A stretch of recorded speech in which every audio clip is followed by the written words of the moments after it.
Laging tinatanong ng lahat, kung dapat magkapantay ang China at Rusya, bakit bawat kasunduan ay mas nagpapahina, nagpapaliit, at nagpapapaasa kay Moscow? Dito nagsisimula ang kwento. Sa pagitan ng ipinapakitang imahe ni Putin at ng totoong nangyayari sa likod ng saradong pinto. Mukhang matapang na pakikipagpartner ito laban sa kanluran.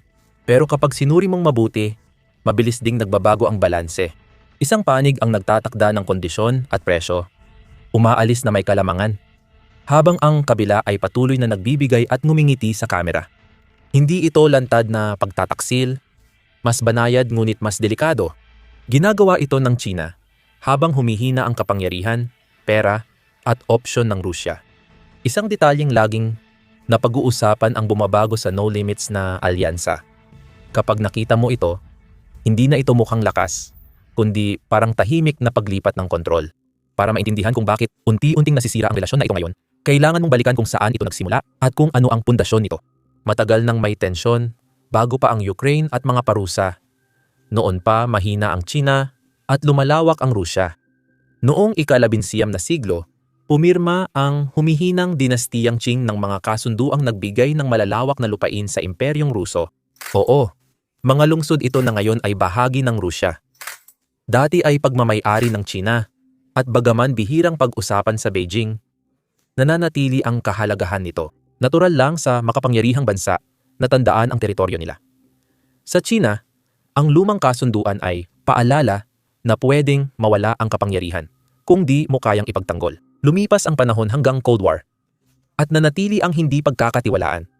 Ang Unyong Soviet at Komunistang China sanay magkapatid. Nagkaroon sila ng madugong sagupaan at nagtutukan ng mga misil sa hangganan.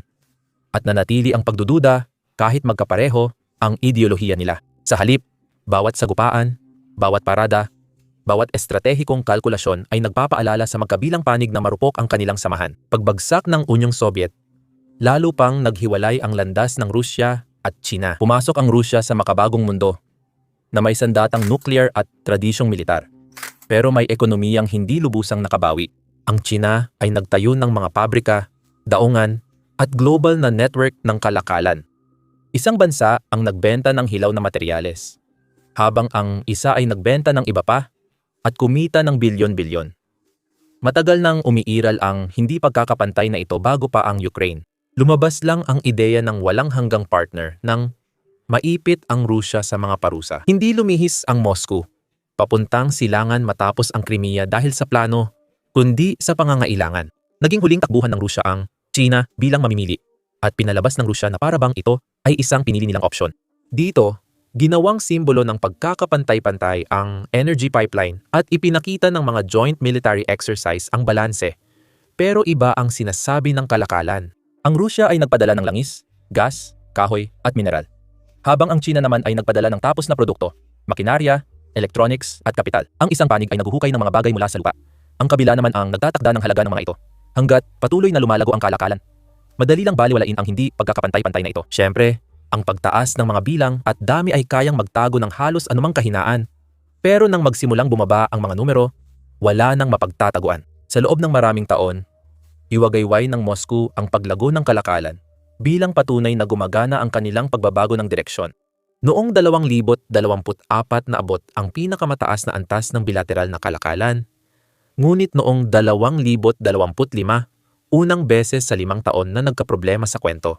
Bumaba ng halos 10% ang kalakalan dahil sa pagbagsak ng export ng China, lalo na kotse, matapos magpatupad ng taripa ang Rusya at humina ang padala ng langis at gas ng Rusya dahil sa mababang presyo. Hindi ito dahil sa siklo, kundi ipinakita ang limitasyon ng pagtalikod ng Rusya sa silangan. Hindi natinag ang China at mabilis nag-diversify. Samantalang walang alternatibo ang Rusya. Mahalaga kung paano tumugon ang bawat panig, hindi ang laki ng pagbagsak. Halos hindi naapektuhan ang China. Mahalaga ang langis at gas ng Rusya. Pero may alternatibo na ang Beijing sa gitnang silangan, Aprika at gitnang Asya. Kung abala ang supplier, pwedeng agad pumasok ang iba nang walang aberya. Pero wala ang ganong pribilehyo sa Rusya. Wala na ang Europa. Mahigpit tumawad ang India at halos lahat ng mamimili gusto ng malaking diskwento. Kaya para hindi mapahiya, Lumaban ang Moscow. Itinaas nito ang buwis sa mga sasakyang Tsino. Umaasang mapoprotektahan ang sariling industriya at maipapakita na may kapangyarihan pa rin sila. Agad at matindi ang naging resulta. Lalong bumagsak ang pag-export ng China. Dahil dito, tumaas ang gastos ng mga consumer at nahirapan ang mga producer sa Russia. Kaya halos lahat ng pinsala ay sa Russia napunta. Ang pagpapakitang tapang ng Moscow sa taripa ay parang pakikipagbuno sa higante na bigla kang bibitawan at papanoorin kang bumagsak. Malinaw ang mensahe kahit walang sinabi. Pwedeng umalis ang China kahit kailan, pero hindi ang Russia. May isa pang mas tahimik ngunit delikadong pagbabago sa likod ng balitang kalakalan. Ginagamit na ng Russia ang yuan sa halos lahat ng kalakalan nila sa China bilang kalayaan mula sa pananalapi ng kanluran. Sa totoo, pinalitan lang ang isang tagapamagitan ng iba pa. Hindi malayang mapalitan ang yuan. Maaaring kumita rito ang mga kumpanyang Ruso, pero mahirap itong ilipat, i-hedge, o itago ng ligtas. Nakaasa lahat sa mga bangko ng China. Nang umatras sila, huminto ang bayad, naantala ang kasunduan, at agad nawala ang likwididad. Malinaw ito, hindi kailangan ng China ng parusa dahil kontrolado na nito ang relasyon. Tandaan, babala ang pagbagal ng kalakalan at pahayag kapag huminto. Inasahan na mag-uugnay ang enerhiya sa China at Rusya sa mga dekada. Pero ngayon, ipinapakita nitong sino ang nagtatakda ng mga kondisyon. Noong unang 2025, nagsimulang bawasan ng Beijing ang pag-aangkat ng kuryente mula Rusya at noong Enero 1, 2026 tuluyan itong itinigil. Hindi alintana ang mga kontratang hanggang 2037. Tumaas ang presyo ng export ng Rusya kumpara sa lokal na presyo sa China.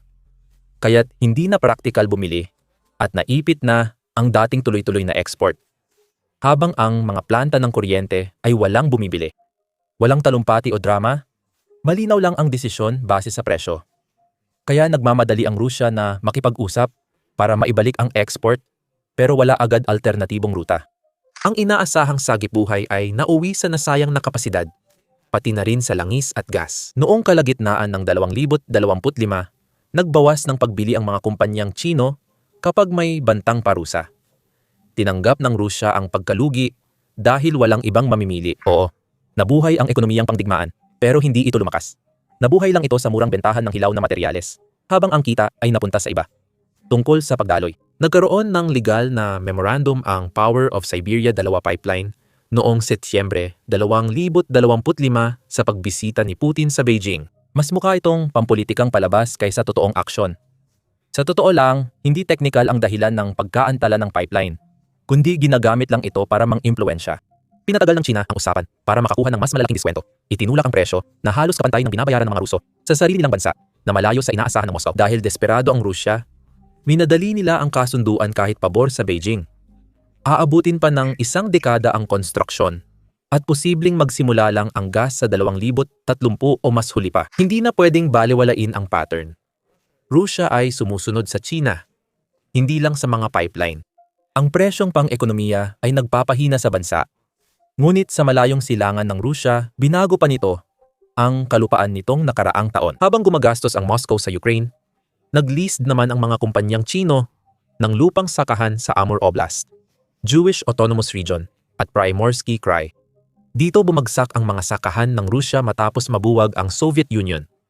Unti-unti, napunta sa Tsino ang produksyon ng soybeans, lohistika at kalakalan sa hangganan. Lumiliit ang mga bayan sa Rusya dahil umaalis ang mga kabataan habang patuloy namang dumarami ang mga Tsino.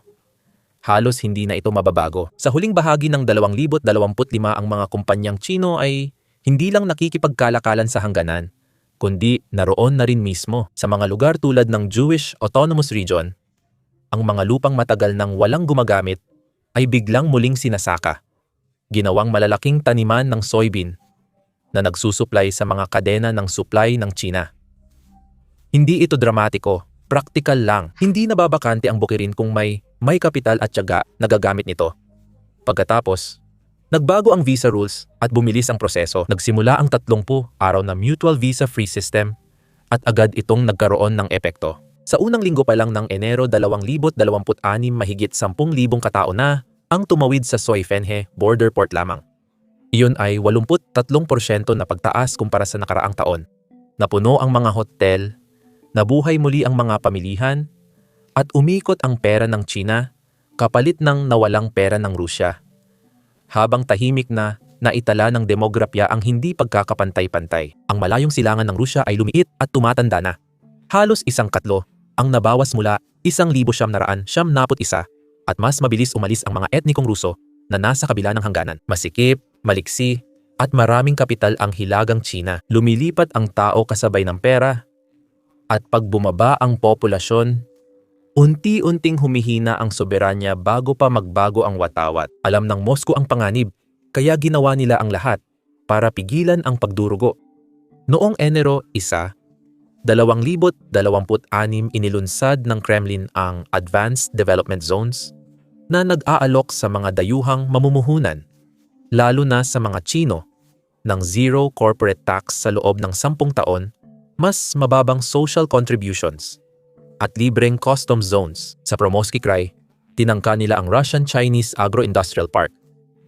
Mensahe: mamuhunan, magtayo, manatili. Tinatanggap ang karamihan ng kasunduan basta buhay ang rehiyon. Ngunit di nababanggit ang kapalit nito. Tinatanggap ang pera, hindi na pag-uusapan ang impluwensya, tahimik na nawawala ang kontrol, at nagiging alalahanin ang soberanya. Kalaunan, sa parehong panahon, may iba pang nagsimulang mangyari. Mas banayad, pero kasing lantad din. Binuhay ng mga publikasyong Chino ang lumang makasaysayang pangalan ng mga lungsod sa loob ng Rusya, na matagal nang hindi ginagamit at tahimik na lumitaw sa mga lathalain. Walang banta o opisyal na pag-aangkin, kundi banayad na paalala na ang kasaysayan ay naaalala at panahon ay panig kay Beijing. Hindi ito minadali, presensya lang ay sapat na, at yaga na ang tutuloy. Lubos na nauunawaan ng Rusya ang ganitong dilema. Kung walang pera mula sa China, patuloy na nababakante ang rehiyon, lumiliit ang mga bayan, nawawala ang trabaho, at umaalis ang kabataan. Ngunit ang pagtanggap dito ay may kapalit na di madaling sukatin. Hindi biglang nawawala ang soberanya. Unti-unti itong numinipis at piraso-pirasong nawawala. Nagsisimula ito sa pagluluwag ng mga patakaran at paglambot ng mga hangganan. Hindi nagtagal, sumunod ang impluwensya. Tahimik binago ng visa-free na paglalakbay ang lahat. Mukha namang walang masama sa papel. Pansamantalang tulong lang ito para sa mga hotel, restaurant, at bayan sa hangganan na nangangailangan. Sa totoong nangyari, lalo itong nagbukas ng pintuan. Dumating ang mga negosyanteng Chino na may malaking puhunan, kaya nilang bumili, magpaupa, at mamuhunan sa mga lugar na di na kaya ng mga lokal na Ruso. Unti-unting nagbago ang pagmamay-ari, halos hindi napapansin. Nagpalit ng may-ari ang mga hotel, sumunod ang mga bodega, pagkatapos ay mga sakahan, sentro ng transportasyon, mga pagawaan, at mga sentro ng lohistika. Hindi sabay-sabay ang mga pangyayari. Dahan-dahang nagbago ang balanse sa bawat kasunduan. Sumunod ang trabaho, pagmamay-ari, at supply chain sa kapital. Kaya naging umaasa ang buhay sa mga negosyong Chino, pati desisyon ay naapektuhan. Dati, dumadaan sa Moscow ang lahat, pero kalaunan, naging depende ito sa may hawak ng pera sa lugar. Hindi ito pananakop, walang watawat o sundalong tumawid, kundi unti-unting pagguho. Taon-taon, humihina ang kontrol ng Moscow sa sarili nitong teritoryo, habang mas kumukonti ang kailangang gawin ng Beijing para makuha ang gusto nito. Dahil sa mga parusa, napilitang buksan ng Rusya ang pintong hindi na kayang isara. Inaanyayahan ang China sa Arctic. Tahimik ang sumunod pero malaki ang epekto. Umunlad ang mga daungan, ruta ng pagpapadala, at liquefied natural gas projects, tulad ng Yamal at Arctic Liquefied Natural Gas. Dalawa dahil sa pondo at partisipasyon ng China. Sumunod ang mga icebreaker ships. Noong 2025, nag-record ang mga operator mula China sa dami ng container trips sa Northern Sea Route. Makalipas ang ilang panahon, tinawag ng Beijing ang sarili nitong Near Arctic Power. Dating teritoryo ng Rusya, pero ngayoy pinagsasaluhan na at mahalaga sa estratehiya. Kapag isinuko na, bihirang mabawi. Nakakatuwang isipin na sa dami ng usapan sa pakikipagpartner, walang lumitaw na tunay na alyansang militar. Kahit may usapan ng walang limitasyon, hindi nagkaroon ng Mutual Defense Pact o pangakong tutulong sa Rusya kung lalala ang problema nito. Oo, nagkaroon ng mahigit 117 joint drills mula 2019 kasama ang submarine at missile exercises. Maganda ito sa papel, ngunit maingat at limitado ang pagpapatupad. Hindi rin inugnay ng China ang seguridad nito sa Rusya. Ang magkapantay ay sabay humaharap sa panganib. Ang patron, hindi. Pinanood ng Beijing. Natuto. Pinanatili ang kalayaan nitong umalis. Laging nandyan kapag may benepisyo. Nawawala kapag may panganib. Tunay na asal ng pinuno. Mas maliwanag ang ugnayan ng China at Rusya kapag iniisip ang pagtagas ng impormasyon. Noong huling 2023, kumalat sa Moscow ang isang classified na pagtatasa ng Federal Security Service. Hindi ito kailanman nilayon na lumabas ng silid, ngunit nangyari pa rin. At ang mga salitang ginamit dito ay ikinagulat ng mga taong nakabasa ng nilalaman nito. Hindi inilarawan ang China bilang isang kaalyado. Inilarawan ito bilang kaaway. Ipinakita nito na alam ng Rusya ang tunay nilang relasyon. Nagbabala ang dokumento na sistematikong nire-recruit ng Chinese intelligence ang mga siyentipiko, inhinyero, at militar na espesyalista ng Rusya, taong may access sa advanced na sandata. Ang datos tungkol sa labanan sa Ukraine, Arctic infrastruktura, at planong militar ay tinatalakay sa pamamagitan ng akademikong palitan, pinagsamang negosyo, at magkatuwang na pananaliksik. Hindi ito pagkamausisa. Ito ay paghahanda. Ang kwento tungkol sa teknolohiya ay sumunod sa parehong pattern. Lalong umasa ang Russia sa industrial na sistema ng China na hindi nito kayang kopyahin o i-export. Kasabay nito, inangkin ng mga kumpanyang Chino ang kaalaman ng Russia sa aerospace, nuclear na kadalubhasaan, at karanasan sa digmaan. Sa huling bahagi ng 2025, kumukuha na ang Russia ng mahahalagang bahagi ng nuklear mula China dahil kulang sila sa sariling bansa. Isipin mo, habang nauubos ang kakayahan ng Russia, minamapa ito ng China. Bawat labanan ay naging datos, kahinaan ay naging panangga, at konsesyon ay nagtakda ng pamantayan. Kahit alam nila, limitado ang opsyon ng Moscow. Ang pagpapaalis sa tauhan ng China ay may panganib ng ganti, at ang paghigpit ng kontrol ay nagtutulak palayo sa mamumuhunan. Ang pagsasalita sa publiko ay sisira sa imahe ng kanilang relasyon. Kaya maganda ang pananalita sa publiko, pero sa pribado, nawala ang tiwala. Sobrang lala na kaya hindi na iniiwasan ng mga analyst ang tamang parirala sa sitwasyon. Estado ng alipin. Hindi na rin pag-aari ni Rusya ang kwento ng kanilang partnership. Sa Global South, inilalarawan ng Chinese media si Beijing bilang matatag na leader at si Moscow bilang pabigla-biglang katuwang. Ang papuri galing sa malayo, kasunod ang impluensya ng kredibilidad. Hindi na sentro ng kredibilidad ang Moscow. Patuloy sa imperialistang wika ang Rusya, pero iba ang sinasabi ng ekonomiya nito. Iniluluwas ang hilaw na materyales, inaangkat ang tapos na produkto, at ang pagpepresyo ay kontrolado ng iba. Wala nang kailangan na pananakop. Dadaan sa Beijing ang kalakalan, ang presyo ng enerhiya ay sinusunod ang mga mamimiling Chino, at nagbago ang paggamit ng pera.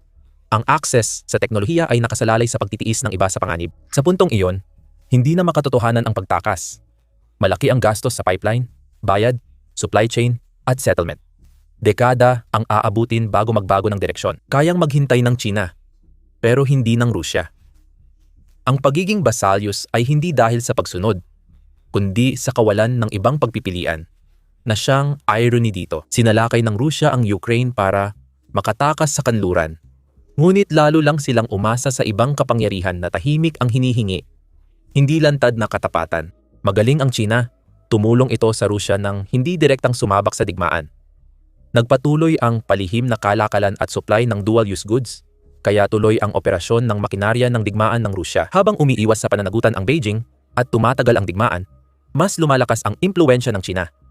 Sa maliit na gastos, epektibo ang mga parusa, hindi lang gaya ng inaasahan ng Moscow. Hindi bumagsak ang Rusya. Nabuhay ito sa pagbebenta ng kalayaan. Namana naman ng China ang impluensyang hindi nakuha ng kanluran. Hindi dahil mas mahinahon, kundi dahil matiyaga. Karaniwan, hindi basta-basta nawawala ang kapangyarihan sa isang pagsabog. Unti-unti itong nauubos. Isang kontrata, isang diskwento, isang konsesyon sa bawat pagkakataon. Hindi nawala sa Rusya ang soberanya sa isang dramatikong sandali. Unti-unti nitong ibinigay ang mga bahagi nito dahil sa presyon. Matapos maputol mula sa mga pamilihan ng kanluran, pinahina ng digmaan at nabitag ng sariling ambisyon, ibinigay ng Moscow ang pinakamahalagang bagay para sa mga umuunlad na kapangyarihan, leverage, sa China. Walang pananagutan. Hindi agad pinagtaksilan ng China ang Rusya. Tumigil lang ito sa pagpapanggap na magkapantay sila. Maraming analista ang nagsasabing hindi kapareho ang Rusya. Isa lang itong junior o basalyo. Nasa harap na mismo ang ebidensya. Ang tanong lang ay, hanggang kailan pipiliin ng China na panatilihin ang basalyo nito? Isa sa problema sa paggawa ng ganitong video na nagpapakita ng maraming drone strike kahit walang nasasaktan, tao o sundalong Ruso. Madalas dinidemonetize or nililimitahan ng YouTube ang aming mga video. Nitong nakaraang linggo, 4 naming video tungkol sa digmaan ang na-demonetize ayon sa YouTube. Hindi gusto ng mga advertiser ang drone strike or frontline footage, kaya nililimitahan ang mga video. Ganito ang realidad ng makabagong digmaan na nilalabanan at sinusubukang lampasan ng mga Ukrainyano. Naniniwala kami na mahalagang pag-usapan ito kaya inilunsad namin ang Business Basics, ang sarili naming plataforma na ginawa mula simula at walang limitation. Hindi namin kailangang i-blur ang aming drone strike, hindi namin kailangang i-blur ang mga kuha sa frontline, at hindi rin namin kailangang i-blur ang pagkasira ng mga base ng himpapawid ng Russia. Bukod pa rito, wala kaming mga patalastas sa aming site. Sa ganitong paraan, hindi namin kailangang i-censor ang aming sarili dahil lang hindi masaya ang mga advertiser sa mga tinatalakay namin. Hindi namin pinopondohan ang site sa pamamagitan ng mga patalastas, pinopondohan namin ito sa pamamagitan ng inyong suporta. Kaya kung isa ka sa mga interesado sa ganitong uri ng balita at gusto mong mapanood ang aming mga video na hindi na censor at makakuha ng mga bonus na nilalaman na hindi talaga namin pwedeng i-upload dito sa YouTube, siguradong sumali ka sa amin sa basicsinsider.com. Pwede mo ring i-click ang link sa description or i-scan ang QR code sa iyong screen. Sa pagsali, mapapanood mo lahat ng nilalaman na na-upload na namin at lahat ng mga video na i-upload pa namin sa hinaharap. Makakatulong ka rin sa aming coverage at channel, kaya salamat. Ako si Sam, magkita tayo sa susunod.